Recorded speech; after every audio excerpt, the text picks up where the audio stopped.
학개인데요. 학개는 스가랴랑 같은 시기에 활동했던 선지자예요. 그래서 거기 그냥 요거는 저희가 언제죠? 이 에스라, 느헤미야 할 때 했기 때문에 좀 빨리 넘어가겠습니다. 밑줄만 그시면 됩니다. 고레스 왕 칙령, 기원전 538년이죠. 이때 이제 남유다가 아니죠. 이스라엘 사람들이 이제 고레스 왕의 칙령을 받아서 다시 이제 70년 만에 그 땅에 돌아가게 되죠. 그래서 가서 스룹바벨을 선두로 1차, 2차, 3차 포로기환이 있었죠. 그래서 스룹바벨을 선두로 성벽이 아니죠. 저기 성전을 재건하고 그 다음에 제물을 드리고 했던 시기가 이때였습니다.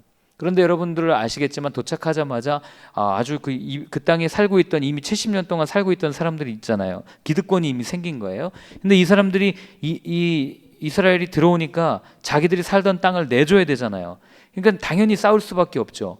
이게 오늘날도 똑같잖아요. 이스라엘 땅에, 그죠?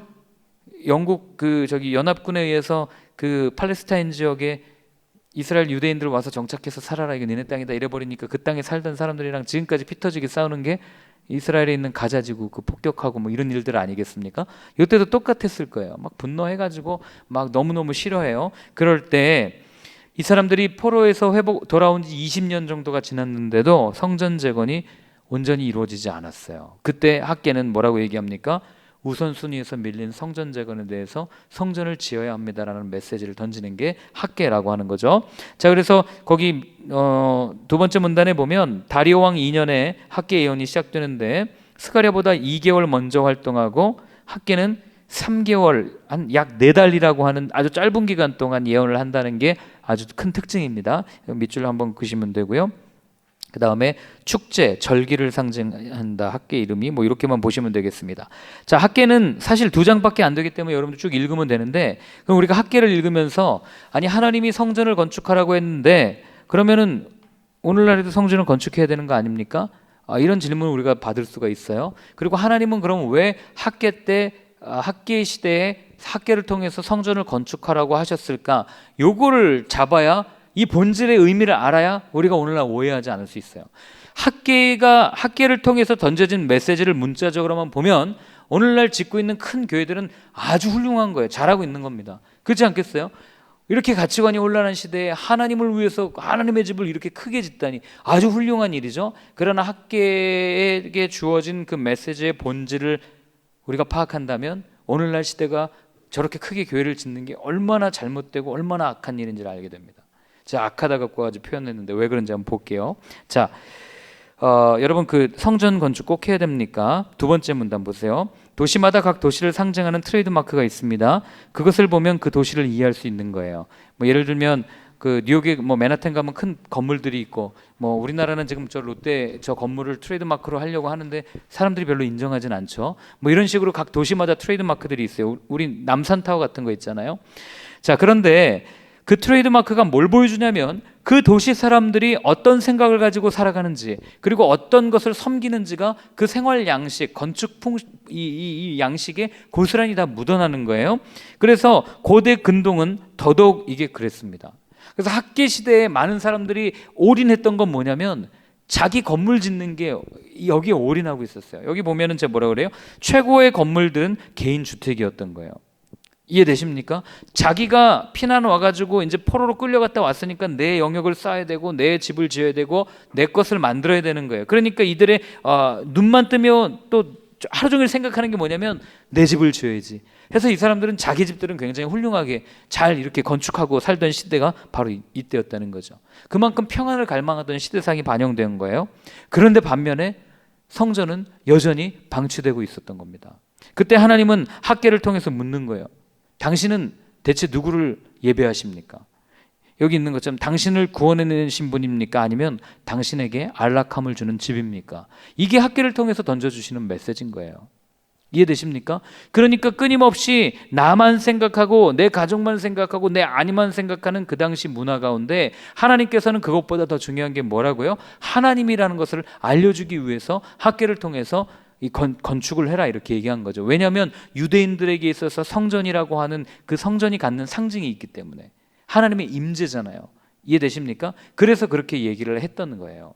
그럼 오늘날 우리가 얘기하면 동일하게 이해하게 되는 게 알죠. 오늘 하나님이 우리한테 묻는 거예요. 당신은 무엇을 예배하십니까? 화려한 건축물입니까? 아니면 하나님입니까? 이걸 묻는 거죠.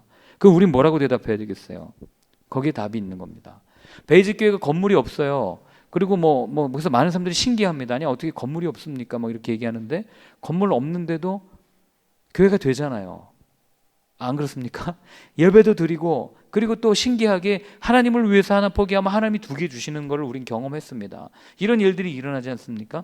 그러니까 하나님께서는 오늘날도 동일하게 당신이 예배하는 것은 무엇입니까? 당신은 도대체 무엇을 의지하고 있습니까?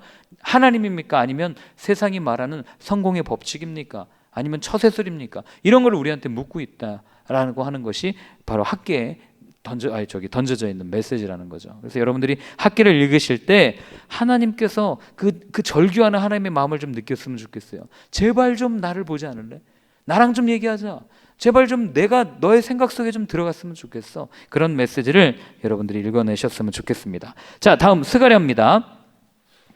자, 스가랴는 역시 동일하게 학계랑 동일한 시대의 사람인데, 그런데 거기 하나 둘 셋 네 번째 줄에 밑줄 그으세요.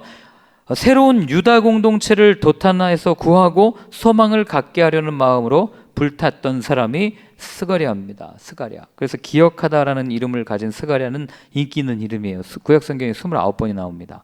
굉장히 인기 있는 이름이고, 스가랴 역시 에스겔과 동일하게 제사장 가문 출신이었다는 걸 기억하셨으면 좋겠어요. 제사장 출신들이 이게 보면은 꼭 그 나라가 평안할 때는 가만히 있는데 나라가 어려우면 꼭 들끓어요. 이렇게 그 마음에 심겨져 있는 그 말씀이 이렇게 그들을 이렇게 자극한 게 아닌가, 이런 생각도 한번 해보게 됩니다. 자, 그래서 스가랴는 하나 둘 셋 네 번째 줄 보시면은요, 두 번째 문단 네 번째 줄, 이스라엘 민족을 격려하는 책임을 다한 선지자다, 이렇게 기억하셨으면 좋겠어요. 어떤 격려를 했냐면 하나님 편에 서면, 하나님께 순종하면 우리 회복됩니다. 그러나 그렇지 않으면 우리의 미래는 어둡습니다. 이걸 얘기한 게 스가랴입니다. 이해되시죠? 그래서 스가랴서도 읽기 어려워요. 그래서 구조를 보시면 굉장히 어려운 책 중에 하나입니다. 지금도 기독교인 이 구약 성경 연구하는 사람들, 유대교에서도 구약을 연구하는 분들이 있는데 이분들의 일치점을 찾기가 어렵습니다. 그래서 그냥 공통적으로 찾는 건 뭐냐면 거기 있는 것처럼 무엇을 말하는지 명확하게 알 수 없다, 여기에 동의를 하는 거죠. 어렵다, 이 얘기를 하고 있는 거예요. 자, 그 다음에 스가랴가 또 어려운 이유는 뭐냐면 종말에 대한 이야기들이 굉장히 많이 나옵니다. 그걸 기억하셨으면 좋겠고, 그럼에도 불구하고 스가랴서가 주목을 받는 이유는 이스라엘의 선지자적 전승의 주요한 관심사들이 모두 등장한다는 점. 이게 뭐냐면 각주 11번에 보면 선지자들이 공통적으로 말해왔던 게 있어요. 그게 뭐냐면 바로 심판에 대한 메시지인데, 하나님의 백성들에 대한 심판, 그죠? 그리고 그 하나님의 백성들을 힘들게 했던 이방 백성들에 대한 심판, 그리고 심판 후에 얻게 될 회복, 영광스러운 미래. 에스겔서에도 사실 그 구조 아니었습니까? 이 구조를 스가랴도 그대로 따르고 있다는 것. 그래서 스가랴서가 갖는 이 신학적 위치가 굉장히 중요하다, 이렇게 여러분들이 생각을 하시고만 그냥 넘어가면 되겠습니다. 자, 뒷면에 보시면 스가랴서도 결국에는 여러 가지 환상들이 나오는데 스가랴에는 예수님에 대한 예언들도 많이 나옵니다. 그래서 거기 보면은 미래에 뭐 한 상처 입은 왕이라든지, 그 다음에 슥구구라고 저는 외웠는데 스가랴에 보면은 그 나귀를 타고 들어가는 왕, 뭐 이런 얘기들도 나오고, 그 다음에 뭐 이런 메시아에 대한 내용들이 많이 나와 있다는 것을 여러분들이 알게 됩니다. 자, 강조점은 무엇이냐면 이제 요거예요. 하나님의 일하심은 계속됩니다, 이겁니다. 스가랴가 지금 언제 사람이라고요? 학계 때 사람이에요. 눈앞에 온전히 다 예루살렘이 폐허가 되어 있는 상황이에요. 하나님이 대체 계실까? 하나님이 계시다면 성전이 회복되기나 할까? 그런데 여전히 하나님께서 일하고 계십니다 라는 메시지를 던지는 게 스가랴라고요. 눈에 보이는 건 아무것도 없지만, 그러나 거기 있는 것처럼 하나 둘 셋 네 번째 줄 보세요. 그러나 심판 속에서도 하나님의 성전은 건축되어져 갑니다. 마치 네 개의 병거들이 심판을 마치고 쉬고 있는 것처럼 보일지 몰라도 반드시 그분의 때에 그분이 이루실 것이라는 것을 우리가 알게 되는 거죠. 그래서 우리가 잠을 자고 있는 순간에도 지구는 계속 돌고 있잖아요. 이해되십니까? 얼마나 빠른 속도로 노시는지는 아시죠? 공정과 자전속도 따지면 그렇게 우리가 자고 있고 우리가 아무것도 안 하는 그 시간에도 하나님의 일하심은 계속되고 있다는 것. 하다못해 이 자연 피조물을 향한 하나님의 일하심이 그렇게 많은데 하나님의 사랑의 대상인 사람의 구원을 향한 하나님의 일하심은 얼마나 더 크시겠어요. 이걸 생각하시고 스가랴서를 읽어보시면 되겠습니다. 여러분들이 이제 신약 공부하시면 많이 나오겠지만 초대교회 때는 어마어마한 박해가 있었잖아요. 그러나 그 박해 가운데 교회는 성장했습니까? 성장하지 않았습니까? 성장했습니다. 이게 중요한 거예요. 이해되시죠? 동일하게 나에게 적용시키면 나는 내 믿음이 잘하고 있나 잘하고 있지 않은가 이걸 늘 갈등할 때가 있어요. 왜 나는 이 모양밖에 안 되나? 그러나 말씀에 붙어 있으면 예수 그리스도의 가지에 붙어 있으면 나는 잘하고 있다는 것. 눈에 보이지 않지만 그러나 그분이 나에게 영양분을 주고 그분에 저 붙어 있으면 그분이 나한테 줄 거 아니에요. 영양분을 뿌리로 빨아서 나한테 땡겨줄 거 아닙니까? 그걸 잘하고 있다는 것을 여러분들이 꼭 확신을 가졌으면 좋겠어요. 너무 눈에 보이는 거에 연연하지 않으셨으면 좋겠습니다.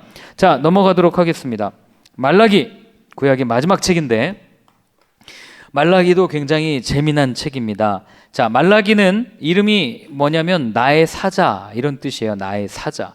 그래서 말라기를 누가 썼냐? 나의 사자 이런 표현을 써서 천사 아니냐 뭐 이렇게 얘기하는 사람들도 있는데 사실 이건 신빙성이 없어요. 천사란 말이 많이 나오지 않기 때문에. 그래서 또 어떤 그 번역본을 보면 탈굼이라는 번역본을 보면 거기에는 에스라라는 사람이 썼다 1장 1절에 나오기 때문에 이렇게 말하기도 하고 그 다음에 70인역에는 보면은 뭐라고 돼 있냐면 거기 써놨죠. 그의 사자에 의한 이스라엘의 주 여호와의 말씀이라. 이래서 사람 이름이 안 나오거든요. 그러니까 누군가 썼을 거다 이렇게 익명의 저작서를 주장하기도 하지만 그러나 밑에 문단에 있는 것처럼 1장 1절에 하나님께서 분명히 말라기를 통해 말씀을 전했다라고 하는 그 구절을 근거로 우리는 말라기라는 선지자가 썼다라는 것을 지지하는 것이 맞을 겁니다. 언제 쓰여졌는지 정확히 모르지만 그 말라기에 나오는 단어 중에 페샤흐라는 단어가 있어요. 이게 통치자라는 뜻이거든요. 그러니까 이 페샤흐라는 단어가 쓰여졌던 시기가 언제냐? 연대를 따져보면 느헤미야 시기 그때거든요. 그래서 그때 기록됐을 거다 이렇게 추측을 하는 겁니다. 자, 말라기가 말하는 주요 그 중점은 뭐냐면 제가 여기 적어놨죠. 예배에 대한 무관심과 회의주의였어요. 의심에 빠진 거예요. 정말 하나님이 하실 수 있을까? 그리고 예배에는 관심이 하나도 없는 거예요. 마치 나라가 멸망하기 전의 모습으로 회귀된 것과 같은 그런 모습으로 살던 때가 바로 그 느헤미야가 여러분 느헤미야서 읽다 보면 느헤미야가 막 어떻게 이방인의 손에 팔린 너희 형제들을 내가 도로 팔 수 있느냐 막 얘기하다가 그렇게 개혁을 해놓고 한번 돌아가잖아요. 맞죠? 돌아갔다가 다시 오잖아요. 그 돌아갔을 때 말라기서가 기록됐다 이렇게 보시면 됩니다. 다시 이방인 여인들과 결혼하고 여러 가지 문제가 일어났던 그때가 바로 이때였다라는 것을 기억하시면 되겠습니다. 그래서 말라기서는 무엇을 이야기하고 있냐면 사실은 그 구조 뭐 이런 거는 구조도 한번 볼까요? 네, 구조 보면 그 세 번째 줄에 한번 밑줄 그시면 돼요. 두 번째 줄이요. 오타가 하나 있는데 히브리인의 마지막 선지자의 목소리라는 점에서 신약 성경과의 연관 관계를 고찰하는 데 굉장히 유효한 책이 말라기서입니다. 뭐 몇 장 안 되니까 4장밖에 안 되고 제일 마지막 책이니까 그냥 넘어가야지가 아니고 이를 읽으셔야 왜 유대인들이 율법에 그렇게 목을 맸는지 여기서 우리는 흔적을 찾을 수가 있어요. 즉 뭐냐면 유대주의, 율법주의, 형식주의에 치우친 바리새파와 율법주의자들이 신약시대 많은 문제를 야기했던 점을 고려할 때 그 근거를 어디서 찾냐면 이 말라기서에서 찾게 됩니다. 왜냐하면 그 말라기서를 자칫 잘못 읽으면 율법주의로 빠질 확률이 굉장히 높기 때문에 그래요. 물론 말라기서는 율법주의를 표방하지 않습니다. 형식 뭐 여기 제가 그 뒤에 써놨지만 형식적인 그 율법주의를 이렇게 전달하거나 그러진 않아요. 그러나 그 율법이 가지고 있는 본질에서 벗어나서 형식이 강조될 때 여기 이제 11조 얘기도 나오잖아요. 이런 게 강조될 때 유대인들처럼 율법 만능주의 가치관을 지니게 되는 거죠. 율법이면 다 됩니다. 이런 일들이 일어나게 되는 겁니다. 자, 그래서 그 밑에는 한번 그냥 쭉 읽어보시면 됩니다. 어떤 구조로 되어 있는가? 6번의 논쟁으로 이루어졌다. 이게 말라기예요. 그래서 한번 쭉 읽어보시면 되고 강조점은 무엇이냐면 간만에 영어 썼는데 하나님은 반드시 약속을 지키시는 분이시다. 이게 말라기의 주제입니다. 한번 읽어보시면 그 말라기 때 그러잖아요. 내가 치료하는 광선을 비춰줄 거다. 막 이런 얘기하죠. 이게 언제 이루어지는가? 이것도 여러분들이 주목해서 읽으시면 신약 때 이게 이루어집니다. 이게 언제 이루어지는지 한번 보세요. 빛으로 오신 분이 있어요. 그 나중에 요한복음에 나오겠죠. 한번 읽어보셨으면 좋겠어요.